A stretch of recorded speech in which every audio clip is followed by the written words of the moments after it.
This happened when I was about 8 or 9 years old. I'm 26 now, so this was a very long time ago. Please forgive me if some of the details are forgotten. I only heard half of the story from my dad a couple of years later. It's not a story that I've ever told anyone about, not even my mom or the friend mentioned. It was the middle of August in southern Ontario, and contrary to what a lot of people believe, it actually does get quite hot here. Roughly between 25 and 35 Celsius, with a humidex on top of that. My friend Annie and I were just coming home from the public pool, so we were dressed in our swimsuits with shorts and towels on top. Not exactly greatly covered up, but again, we were 8 or 9 years old, and neither of us felt comfortable changing in the women's change rooms at the pool because they weren't exactly in great condition. Splinters, germs, and whatnot. So we usually wore our swimsuits under our clothes and drip-dried on the way home. It was a nice way to keep cool, and a nice way to get sunburnt. As we were walking up the street to my townhouse, I was completely oblivious. I saw my dad sitting with his friend, a neighbor from down the street, and me and Annie walked up the stairs. I greeted my dad with, "Hey Dad," and I noticed that his friend's face went very red, and I remember finding that very weird. Now, this is the first time I've ever met this man, so I brushed him off. I asked my dad for permission to bring Annie inside and hang out in the basement rec room for a while. We were going to watch movies as we usually did during the weekends. He of course said yes, and off we went, none the wiser. It was a few years later that my dad had confided in me that his friend had made some gross comments about myself and my friend Annie. Very specifically, my dad's friend then said, "You take the one in the purple, and I'll take the one in the pink." I had been wearing a pink swimsuit and pink shorts.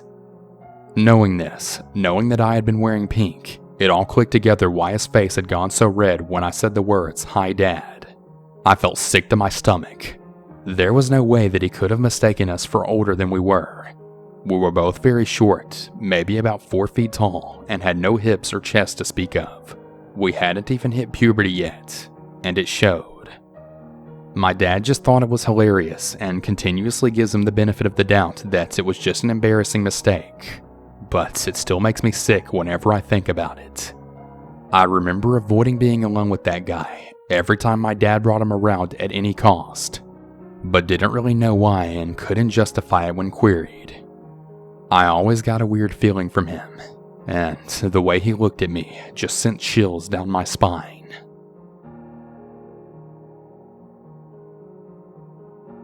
So my dad was Navy, and he had a really close friend in the service with him who also had a daughter around my age. Now, my parents are divorced, so I didn't live full-time with my dad, and this was in another state, but it was still about a 2-hour drive, and I'd spend every other weekend in Northeast Louisiana at my dad's house, and 2 weeks every summer. Now, they were pretty good friends, and sometimes they'd take me and the other guy's daughter out for group outings, considering their family situation was pretty similar to ours. We'd go fishing, hanging out in the woods, and just outdoorsy things like that. I never got a creepy vibe, never gave him a second thought, but I was also super naive. One day, I remember being in 7th grade, so I was probably around 12 or 13 years old at the time. My dad's friend had called my mom one night out of the blue, and then told her, "I did something really, really bad. Please don't judge me. It's gonna look bad on me. I'm so sorry." And he wouldn't tell my mom what it was that he had done. We later found out that he had installed nanny cams in his daughter's bathroom and had filmed his daughter undressing and in the shower, along with several of his daughter's friends during sleepovers and other things.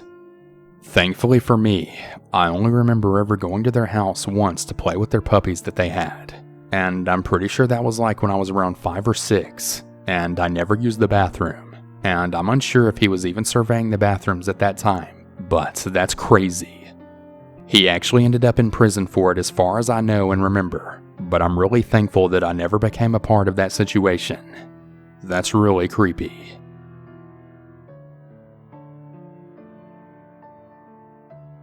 I've come to the conclusion that I'm a magnet for creepy encounters, crazies, and potentially dangerous situations.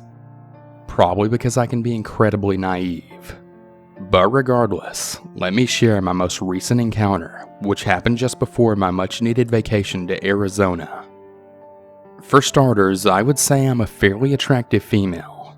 Blonde hair, blue eyes, about 5'2" and 125 pounds. So not super tiny, but definitely not very big either. I also can't seem to tell when people are being genuinely nice to me or if they're flirting, as I'm super oblivious, which actually may be the cause for what transpired. I won't disclose exactly where I work, but I will say that I work at a warehouse/club that you have to have a membership in order to do your shopping. Specifically, I work in the membership department, so I deal with new signups, questions, issues with memberships, credit cards, angry members who demand they speak with a manager or want to go off on you even though you have no control over a policy, etc. As part of the member service department, we're always expected to be super happy-go-lucky, friendly, and helpful.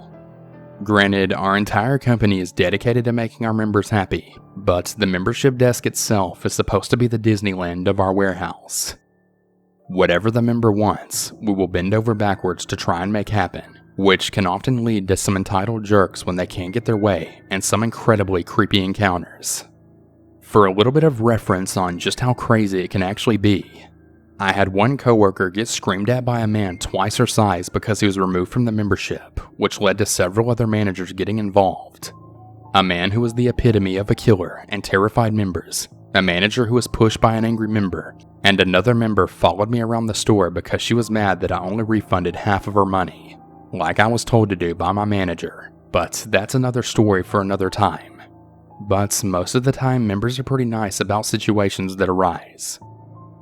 My department is pretty close-knit, and despite us getting fairly competitive with our benchmark numbers, we're always there for each other and have each other's back, which I think becomes pretty important later on down the road for this story. So one day as I'm working, I have a gentleman come up with an issue about his membership card. The guy who I'll refer to as Chris was probably about 6'2", average build with dark hair and dark eyes and a beard. He didn't seem to give off any creepy vibes, and he was very polite as he told me what the problem was. Apparently, as he was trying to fill up his bike with gas, his membership/credit card wasn't being read properly. He explains that he comes into town maybe once a week or so, and he really only stops at our store to fill up his tank. He also said that his card has his name on it, but it had his mom's membership number and her membership picture in the back, but that he is on her membership as her household member. I ask to see his card and driver's license, which he hands over, and I type in the membership number to pull it up in our system. I then continue to have a pretty decent conversation with him, as well as joke on how I was always the person to get weird and interesting issues with cards. Chris then laughs, and after a moment, he points beside me and tells me that he knows one of my coworkers. His name was Tim, as they used to work together at a fast food restaurant. And then he says, "If he ever gives you trouble, let me know." I just laugh and brush it off, thinking that it's just some sort of inside joke between Tim and Chris, and then continue to search through the membership. Turns out, Chris isn't anywhere on the membership, nor does it appear as though he was ever on the membership, or on any other memberships either. Pretty weird stuff. So I call over a supervisor and show her the system, and then explain the situation to her, all the while continuing to crack jokes and have friendly banter with Chris while he waits. She says that his best bet would be to call the credit card company that we're partnered with and figure out what happened to put his name on a credit card tied to his mom's membership. He says it's not a problem and that he can definitely do that. Then he asks if there's any way he can still get gas. The supervisor says sure and tells me to call the gas station to let the attendant know Chris was coming down and that he'd need some help getting the gas. I tell the attendant when he answers the phone that Chris would be coming down with a motorcycle to get gas, briefly tell him what happened with his membership, then let the attendant know he's okay to get gas today. He just needs some help getting it.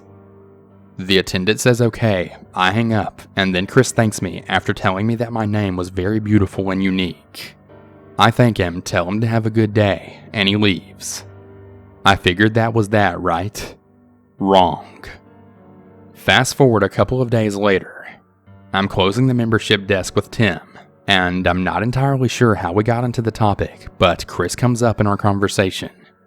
Tim then asks me if I remember Chris, and after a little description, I then say, "Oh, Chris, the guy with the really weird situation with the credit card and his mom's membership, right?" Tim says yeah, and then he tells me something that's made me really uncomfortable. When he went outside for his break, an hour or so after Chris had supposedly left, he ran into Chris hanging out by the front entrance. He says that Chris flagged him down, and after sharing some brief pleasantries, Chris starts acting really twitchy and nervous and then says, "Hey, remember that girl who was helping me with my credit card? What's her name? She's cute. Is she single? I think she's got a thing for me, and I wanted to ask her out." Tim immediately tells him no and that I'm not single, and that I'm just really nice and that he probably misconstrued my friendly demeanor for something more. Tim then goes on to tell me that after he told Chris that I wasn't single, Chris became visibly upset, muttered something under his breath, and stormed off. Tim also told me, "Even if you were single, I still would have told him that you weren't. He's not that good of a guy. Dude's got some issues." Upon hearing this, my first reaction is to just laugh nervously and brush off what Tim had just said as a weird reaction. But on the inside, I'm freaking out. I've read way too many stories and I've watched too many crime shows to not think the worst. And I've had my fair share of weird encounters over the years to always be on edge. But I just assure myself that nothing will come of the situation. I'm probably just working myself up over nothing. No big deal. And it was true. For a few days. Cut to Saturday, one of the busiest days for retail shopping. Membership and refunds are fairly busy, with anywhere between 5 to 15 minute intervals without members to give us downtime to clean, file paperwork, etc. I'm having a pretty good day, just shooting the crap with my coworkers and trying to be on top of everything. Since it was a slow period, we were running breaks, and our supervisor was doing some office work, so it was just me, Addie, Rick who was filling up the kiosks, and Emmy who was working on the returns that were trickling in. I was having a conversation with Addie and organizing the returns, when I hear someone yelling at me from behind. Hey, I'm talking to you. Hey! I vaguely recognize the voice, but it's only when I turn to look around to see who's shouting at me that I know who it is. And my heart drops to my stomach. Standing in front of me is Chris, who looks really pissed off and disheveled. He's just standing as close to the counter as he can, just staring at me with a menacing look. Hoping maybe he just needs some help with something and it's nothing serious, I plaster on my friendly customer service smile and walk over to the computer closest to where he was standing. "Hey Chris, what can I do for you? Have another weird situation you need me to take a look at?" I force out a laugh, but he doesn't even crack a smile. Instead, he points a finger at me, and when he speaks, his voice is this super low murmur that's only added to the creepy factor. "You lied to me." Around this time, Addie seems to sense my discomfort, and she stands to the computer next to me pretending to be working on something while listening in on the conversation. I tell Chris, "I'm sorry, what do you mean? Did the bank not figure out the issue?" He shakes his head and then says, "That isn't the problem." So I ask him what the problem is, and then he says, You're the problem. You led me on." I'm sure my confusion is visible, and Addie and I exchange a glance. She subtly gestures if she should get a manager, and I subtly tell her no before I turn my attention back to him. I ask what he means by that, and he states that I led him on when I knew he was flirting with me because I was flirting back despite having a boyfriend, and that it was a really messed up move. I then say, "I'm very sorry if it seemed that way, but I wasn't flirting with you. I was just being polite. I didn't realize you were flirting with me. I'm sorry." He starts to become more upset, pulling at his hair, rubbing his face, and then says, "No, you did know, and you were just pulling me along. I am not someone to be messed with like that, and you're gonna regret messing with me." At this point, Rick had come back from the kiosks, and Addie was quietly filling him in on the situation away from me and Chris so that they wouldn't be overheard. Rick, who's a Navy veteran and a pretty large guy, at about 6'1" and heavyset, is watching Chris very closely, and when Chris starts to seem threatening, he puts himself in the conversation. Rick asks Chris if there's a problem, but Chris just ignores him and continues to berate me, all while I stay quiet, way too scared to speak. He calls me a stuck-up snob who is probably just dating some douchebag, and even if I was with someone, I could have had it all with him if I had just given him a chance. He continues to tell me that I wasted that chance the moment I let him on, and he was going to make me pay. Chris then reaches over to the counter and tries to grab my arm or slap me or something, but Rick just pushes me to the side away from Chris, and Addie is on the radio calling for her supervisor or manager to please come to the membership desk right away. I very clearly remember seeing a front-end supervisor named Shadow running from the cashier line to where the membership desk was, and I remember panicking, thinking that Chris might have a gun, and what if he tried to hurt someone with it. Meanwhile, as I'm worrying about what could happen, Rick is telling Chris he needs to calm down and not speak to me that way. Chris loses it and starts slapping his hand on the table and pointing at me, saying that I'm a problem and that he has every right to speak to me that way because I'm a snob. Shadow finally shows up as Chris continues to spew crude insults at me, and Shadow, after realizing Chris was yelling at me and seeing how upset I was, quietly tells me to take my break, before radioing for some help at membership and then asking Chris what the problem was. I start to leave, and Chris starts to follow after me, while Rick and Shadow start following Chris to stop him. I feel myself on the verge of a panic attack, and then start speedwalking while Chris continues to shout at me, and then he pushes me. I manage to catch myself on the battery display, and Rick and Shadow catch up to him and attempt to detain him as best as they could.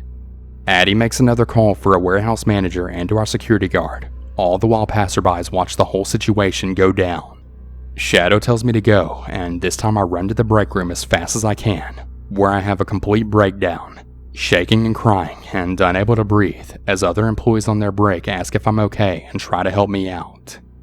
After maybe about 10 minutes when I had just started to calm down, one of the warehouse managers, Lena, and the security guard then come in and ask if I can go with them into the office. I then follow, and we go into the GM's office and shut the door. They tell me to sit down, and after they ask if I'm okay and ask what happened, to which I then told them the entirety of the story, they then tell me Chris got away. I'm way too shocked to ask anything other than how, and they then explain that not long after I left, and right before they arrived at the membership desk, Chris somehow managed to get out of the hold he was in and ran to the closed door beside the exit, which he then pushed open to avoid the crowd, set off the alarm that Lena had to shut off, and then booked it to the parking lot. They spent the next 5 or so minutes trying to locate him, but he was gone, and we don't have any cameras outside the warehouse to try to capture his license plates or anything else. And because of his weird situation with the membership, and because we only had his first name and a description of what he looked like, there was really no way we could pull him in the system to notify authorities. The only thing we did have was a grainy video of him getting hostile at the desk, following and pushing me, then assaulting Rick by elbowing him in the face and pushing Shadow back, which wouldn't be that hard to get away since Chris was about a head taller and way larger than the supervisor. I was so livid that he escaped, but also terrified, and the feeling of fear only escalated when Lena then said, "We want you to know that he threatened he'd be back."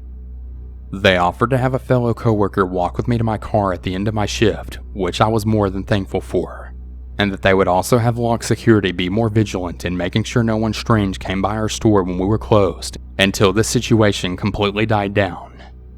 There was nothing more I could do, and the most that my word could do was keep on the lookout for Chris and alert others if he came into the store again. I just felt powerless. I still feel powerless. Always being on edge and on the lookout for Chris is driving me crazy. I'm so paranoid that I'll somehow run into him that I avoid going places. The walk to and from my car before and after every shift is terrifying because I really don't know if Chris is watching me. And if I think that a vehicle has been following me for too long, I make random turns until I lose them. I'm really scared that Chris is going to come back to the store or find me when I'm alone and do something awful.